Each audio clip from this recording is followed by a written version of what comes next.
We have previously looked at the king of the south and the king of the north, also the glorious land, God's people, and Satan's methods. Later we will come to liberty at stake and God's methods. But now we look at the final movements where we are today. We can never win God's cause using Satan's methods. Understanding that this warfare between the king of the north and the king of the south is an age-long battle, we can see the final movements shaping up in society today, which will culminate in the second coming of Jesus. It is imperative that the people of God see these two opposing forces for what they are, agents of Satan, so that we can resist them and refuse to join with either side.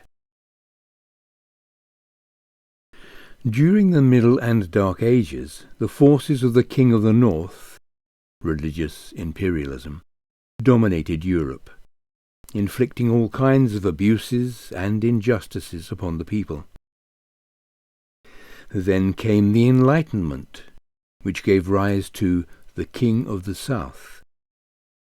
Over the last 2 centuries, we have seen the forces of the King of the South aggressively advancing.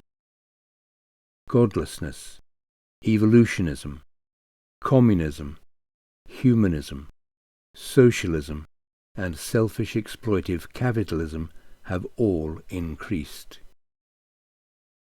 The forces of the King of the South have taken control of most of the major powers in human society: news outlets, entertainment industry, social media platforms, public education, academia, scientific institutions, medical societies and publications, governmental agencies, banking, and big business.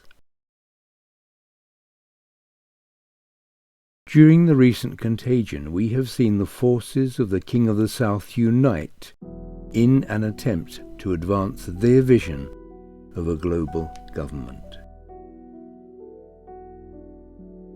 The Bible predicts that this coercive push by the King of the South, godlessness, will incite the King of the North, religious imperialism, to storm out against him, Daniel 11:40, and destroy him, which is soon followed by the impersonation of Jesus by Satan deceiving the whole world, and then the second coming of Christ.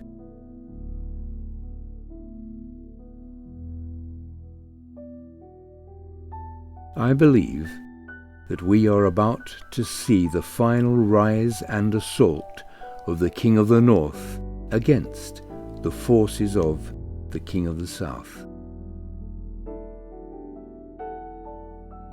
The only solution for each individual, irrespective of ethnicity, culture, or religion, is to allow God's Spirit to write His law of love into their life.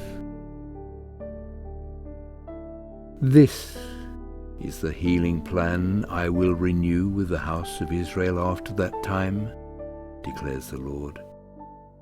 I will recreate and cleanse them, and restore my law of love in their minds, and write my principles of benevolence on their hearts. I will be the God they love, admire, and adore, and they will be a people who reveal my true character. Hebrews chapter 8 verse 10, quoting Jeremiah 31 verse 33.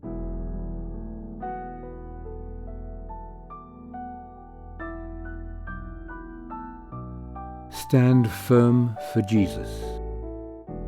Don't be deceived into joining the King of the North or the King of the South.